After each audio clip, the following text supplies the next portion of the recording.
players, and as soon as he emerges and speaks to us, we'll tell you exactly what he has to say. But this is how important it is from a West Bromwich Albion perspective. They are now just 3 points from safety after just their second league win of the season. Meanwhile, for Wolves, it's not just a defeat. That is the 5th time this season Wolves have conceded 3 goals or more. Rio's going to talk to us about the defending in great detail in just a moment. They're now 22 from their first 19 games of the season. At this stage, last season, they were 8 points better off. BT Sport today, but from a Wolves perspective, Rio, that's a worrying performance. It's a worrying trend, conceding the goals, and it's a worrying points tally considering that it was just forward progression every season since they got promoted. Yeah, and this seems under Nuno Espirito. I think it's the first time we've seen a little bit of a stunt in that progress. Every year, like you say, we've seen them growing and growing, and a team, the Europa League, etc. And what he had on his side last time, maybe a bit of fortune, a bit of luck in terms of injuries. They didn't have so many injuries. They got a big injury to their main striker now, and they've not dealt with it in the best way possible. And at the moment, they seem like a side lacking confidence, lacking ideas sometimes. They get to the final third, and they just seem to get down the outside, cross it in the box, and they haven't got that presence in there or that quality that Jimenez possesses to then convert them chances. And that, alongside not being able to stop other teams scoring goals, they're struggling in that sense. And again, the fight and the spirit and the character that we saw in this West Brom side, that's the questions he'll be asking there in that dressing room now, in the Wolves dressing room. Have you got the fight now to change the fortunes of this club at the moment? Because it's all been good, it's all been rosy so far. We've always been on that upward trajectory. Now it's a little bit different. I want to see the real men inside that change room. It's one of those moments as well where we're reminded just how jumping it would be inside the away end at a moment like this. And we spoke at the beginning, didn't we? So many players that played in today's game don't come from around here. And it's the fans that create the context. However, one player does. Romain Sawyers knows what it feels like to be born locally, to play for the club he loves, and now to win the Black Country Derby. Let's hear from him. He's with Paul Dempsey. Well played today, Romain. First derby in 9 years. You know what it means. Yeah. How pleased are you? Massively. I think if there's one game to change our season, for the fans, especially for ourselves, this is the game. It's the one that the fans looked forward to the most at the start of the season, and to come here and get a victory, it was massive. A lot of changes. Obviously, the management has changed. Changes in personnel today. How did you come together as a group to produce that performance? I think the upset in the cup kind of helped us, kind of woke us up a little bit. I think we had 7 days with the gaffer. This is the first time we've had him. He's really got us on the training ground, put us back to basics, what he wants, and the infrastructure of his team really showed today. We all know what Sam has done for so many other clubs. What difference do you sense that it's making to the mentality of the West Bromwich Albion group? I think it showed today. We went behind, went into the game after starting brilliantly, and he's really made us characters. He's a bit tough on us, but it's not a happy situation we're in, so we need that tough love, and I think today it showed a grit and determination between all of us. You were behind at half-time. Did you sense a comeback? Yeah, definitely. I think we were unfortunate. We started the game well, like I said. We obviously made 2 poor errors from set pieces. We've been working on that, so that's a disappointing thing. The gaffer mentioned that at half-time, but he also reinforced how positive we were. And I think the second half just sums up his half-time team. So, do you look at the scoreboard? Do you look at the points you've got? No, it's next game. We know at the start of every game everybody's on 1 point. We want to get 3, but we don't want to give our 1 away, and we just got to keep building game by game and see where we end up in May. But nonetheless, again, you know what it means to West Bromwich Albion and Birmingham people. Yeah. West Bromwich Albion pulled off one of the most amazing escapes in the history of the Premier League, didn't they? Yeah, definitely. Is that your dream, Romain? Yeah, definitely. I was a little boy when it happened, ball boying. I remember the game against Portsmouth at home and stuff like that. So to go and do that again this year would be amazing. Great start today. Well done. Good luck for the rest of the season. Big win, big grin, and I'm sure you West Brom fans watching this would have enjoyed that one immensely. Look, if they're going to stay up, and it is still a fight, and we'll talk about that in just a few moments' time, they are going to need quality, of course, and Sam will look to add that. But mindset and approach is also key. And I thought to hear from Romain Sawyers there just before the break, where he talks about the cup exit, he talks about Sam's half-time team talk, he talks about the messages in the press that we've all seen that Sam needs to bring in quality. It was such an interesting psychological reaction from those players in their approach today, wasn't it? Yeah, and I think he seems to have, what he's saying there to me, how I read it, is that they're responding to a bit of tough love as well behind closed doors on the training ground. And that's what you want, a positive response. Sam's come out and said things in the press, he's doing things behind closed doors. And today, I thought what you saw from the players is proof in the pudding. Here they pressed, they showed us how they can press high up the pitch, but also off the back of that then start creating chances at the top end of the pitch. And I thought in the first half they'd done that ever so well, especially in the first 5-10 minutes. And they were hunting in numbers. It wasn't in by themselves or alone. You could see there's a method behind the madness here. They all understand from the week of coaching, or a few days of coaching they've had now on the training pitch, which Romain spoke about there, that it's coming to light here in the game now, and they're seeing that. And that's one thing. You can coach players on a training pitch and tell them to do X, Y and Z, but unless they start seeing the actual benefits of it in a game, which they did today, they won't then believe in it. Today, I think the game, more than anything, brings belief now in these players. And that's, I think, worrying for maybe other teams around them in that area, in that low of the division. But for these boys, I think it's a very good opportunity to them build momentum now. And in many ways, that kind of told the story of the game, that run there, because we saw that really good save down here that would have made it 2-0 to West Brom. Not only that, they then went behind to Wolves.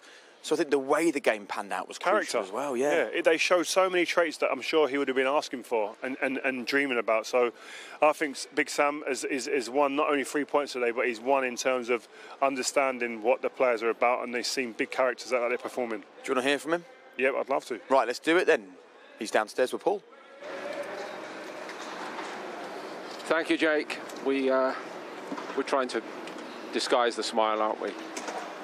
Huge result. Well done, Sam, for West Bromwich Albion. You know what it means. How pleased with the performance are you?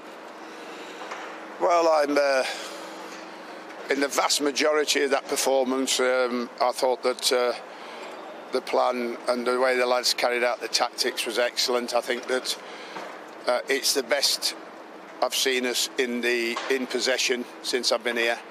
We've done some really good defending at Liverpool, but from there on we've been waiting for getting the defending side that right and then getting the attacking side right. Apart from slipping up on a set piece or 2 set pieces, which was a big disappointment for us, off a wide free kick here and then off a corner just after that, it put us on the back foot. And I'd have to say the lads were excellent in the second half, because you could have felt that the heads would go down on the problems and the results we've had recently, but they came bouncing back with a goal from our long throw and then a penalty. And I think that we created other chances after that would have made it even farther in terms of the score, and then defended well at the end when Wolves threw everybody forward. So it's a very good performance under the circumstances. It's even better for us because of the position we're in, 11 points now, and it's even better for us, the club and the fans, because we beat our local rivals, the Black Country Derby. We can send everybody home happy and look forward now to gaining a bit of confidence for hopefully West Ham on Tuesday. The goal you did score from a set piece, it was centre back to centre back. Was that all planned? Yeah, well, Wolves' stats are not that great on set pieces. I think that what we looked at today, in saying that, we weren't very good on set pieces ourselves, but Wolves on set pieces do let a lot of goals in, so we felt we could exploit that area. So we have done that, and obviously penalties as well. But like I said, in open play, I'm obviously disappointed we didn't score the chances we created, but at least we created more than I've seen since I've been here. Getting more out of the players that you've inherited. Mateus Pereira, an example, Sam. How are you doing that? I think that we cover the areas we need to cover. I think sometimes people say that you can't actually show players too much negatives, but I think if you show the negatives, which is for me constructive criticism, I think how you present it and how you follow it through by keep talking to them about, can you do a little bit this better, can you start doing a little bit. I'm really only asking the players to improve their overall fitness, their overall technique, their overall game and team play by 1%, not more than that, because you add all that up together, that's quite a big improvement. So I'm not asking for great or big improvements from each individual. I'm asking for everybody to do better, do that little bit better, be that little bit more consistent. And of course today, the only criticism I have is the 2 goals we conceded. And just lastly, you did send out this message, which the players must have picked up on, that we need more. Do you concern yourself with how that's received within the group you've got already, or is that expected by you? Well, in my experience, you only have to look what happened at Blackburn, Sunderland, Crystal Palace and Everton when you get better players. So better players come in and play in the team, and then the team gets better, and everybody that plays in the team gets more money, gets more bonus money, gets out of the Premier League, secures the contract for next year, and that's what we do. And I think that, you know, that is about why new players should come in, because it actually lifts the standard, but the hard bit is actually bringing them in better than what we already have. We've seen the movie before, we know what it's going to look like, but it's great fun watching it. Good luck. Let's hope it plays again then, eh? Yeah, welcome to yet another sequel of the Sam Allardyce movie. We'll see whether this one also has a happy ending. Escape. The Great Escape, nice. He's right that when he talks about, when Paul asks him about the messages in the press, but you could only take the evidence, and the evidence today is that it hasn't knocked the players down, it's lifted the players up, it's inspired them.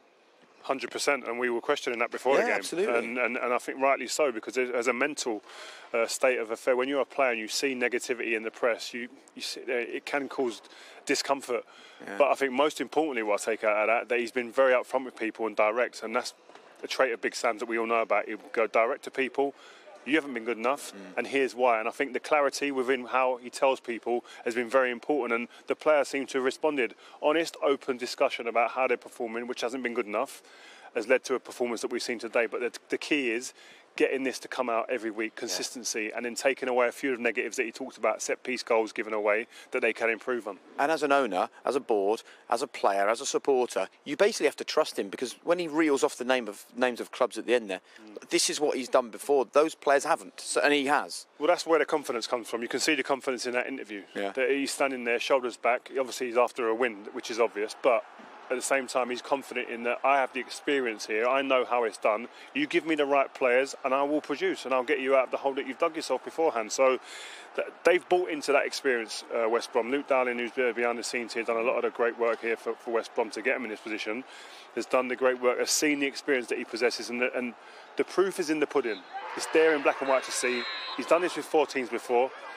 Can he do it again here? Yeah. And look, there'll be people watching this at home, and they'll be saying to their television screens, it's one win, we've just been knocked out of the FA Cup by Blackpool, you're getting carried away. But even the fact... Jake, sorry, I understand what you're saying. It's the manner in which they've done it today. If they'd won 1-0 here today and scraped to 1-0, they're not celebrating and coming off the pitch like they have today, because they might have the initial euphoria, but then they'd look back and go, they'd see cracks in what they've done. Whereas today, they've not only shown that they've got the spirit, the character, the fight, they've also got a little bit of quality, which we saw on the ball as well, when they do take on the tactics that their managers put in. And the stats will say, oh, they scored a penalty. What the stats won't tell you is that this penalty and the other moments they got came from the approach, came from the press, came from the belief. Yeah, that penalty there definitely was on the front foot. They forced a mistake, the turnover, and then they went through with it. But even here, the 2 centre-halves who combined here for the goal, they were outstanding today. They threw the body in front of everything. And if you are going to survive, yes, you've got to score goals, but you've got to keep the ball out of your net. And today they defended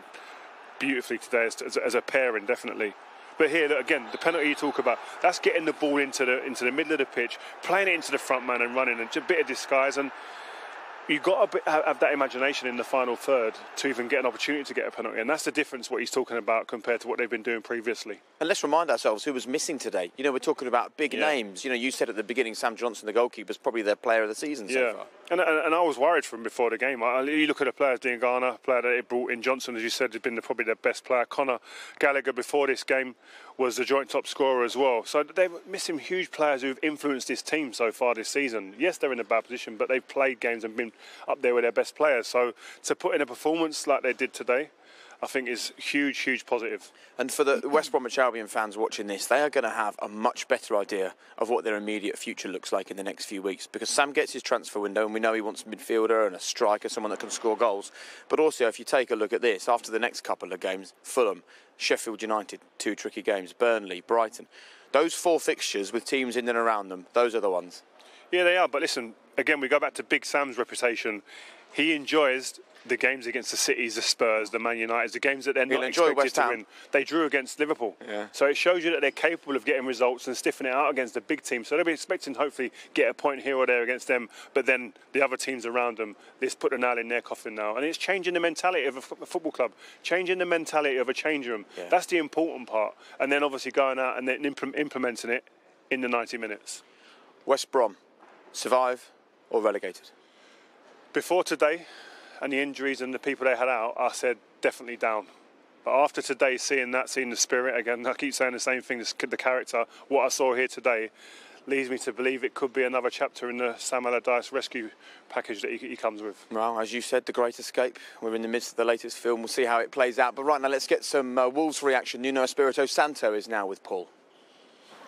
Nuno, what's the most disappointing aspect of today for you? That we didn't do a good game, that we didn't achieve a good result, and disappointing because it meant a lot for us, for our fans, and we didn't do what we should do. In what particular respects? Defensively, we started bad the game, we reacted well, but the restart of the second half was very bad again, conceding goals. That makes our task very hard. And was that a message you reinforced at half-time? To start well, not let West Bromwich Albion into the game? Of course, we try to adjust and try to tell what we think we should do, and that was to control the game. In the beginning of second half, we were being more aggressive on defense, and we didn't do it. How disappointing to concede a set-piece goal, long throw routine. You knew it would come today. Yeah, we knew. We knew that West Brom was trying to do this kind of things on throw-ins, long balls, set pieces, and we didn't defend well. Can I ask why Conor Cody was substituted? We believe that's the first time in the Premier League he's been taken off like that. What happened there? Options. We had Roman and Boli, and we decided to go with Raya on the left back, and simple decision. Just picking up on that quickly, what does it do in the dressing room when your talisman, your captain, someone who's always there, is suddenly taken off? You do just like looking around and just say, wow. But I think it's different. When he's a centre-half and you're looking for goals, you can understand it a little bit more. And I think, as I said, he was looking for different options. So to take off a centre-half, and I think Bolly was a threat in the opposing box as well, in terms from set pieces. So you can understand why he kept him on. Look, let's talk about what's going on here, because there is no doubt about it, Wolves are having a difficult season by their standards. Even if we have a look at the stats will tell us they're conceding more goals than they have since they came back up to the Premier League. So today isn't a shock. For the 9th successive Premier League game, they conceded first. What's going on defensively? Yeah, well, we spoke about it before, Jake, about the little details that they're not doing right. Communication, taking responsibility, having that one person, that one voice to control things. And here, this is 2-2. And it's a long throw. When they expected it, as he said there, let me just slow it down. You can see there's the centre-half who's a threat, Bartley. Who's marking him? Neves there. But before that even starts, before we get to that, let me just take you back a little bit, if it will let me. I blame the gloves, mate. It might be the gloves, actually. But, you know, you take it back, there's nobody marking him. There's no one. He's allowed to ghost in there, unopposed, by himself, and then eventually against Neves. It doesn't make sense. That's just communication. That's taking responsibility. That's telling people. And then the next one, Cody doesn't get his head on it with Ajay. But it's the bit before that that tells you that things are not getting knitted down and being done properly on that pitch. The manager just said there, they expected long throws, they expected long balls into the box, they expected to have to defend the box. Details will get you through that. Yeah. If you're not paying attention to details and doing it out in the 90 minutes, you will get punished. And if you're conceding a few more goals, that's cool. If you're scoring a few more goals, but they're conceding more, they're scoring less. Today they had 23 chances, only 6 of them on target, but even then they only took 2 of those 6 chances. There are concerns front and back. Yeah, I think there's nothing new that we found out with this Wolves team today.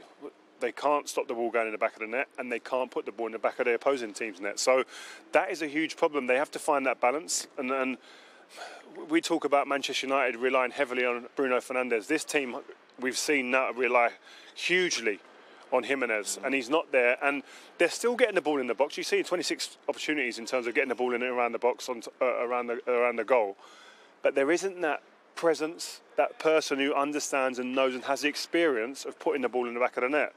The young man, De Silva, he showed signs today that you say you can build on, but he's someone who should be coming in and being slowly introduced to the team. Unfortunately, big player's been injured, he's been thrown in, and it hasn't really materialised yet. Well, it's a really interesting time, isn't it? Not just for the players, and you can see those behind us just burning off the carbs they took on and didn't get to use up today, but also a testing time for the manager as well. For the first time, it's not an upward trajectory for Wolverhampton Wanderers since they came back to the Premier League. Just a quick reminder, we've got another big game this evening coming your way, Leicester against Southampton. I'm going to hot-foot it down the road for that. We're going to upgrade the punditry to Peter Crouch as well. It's all good news from here on in. Thanks for your company. Nice to see you as ever. Hope you get there. Thank you very much for joining us. It's now time for BT Sports Score with the team. Have a great afternoon. Have a great afternoon.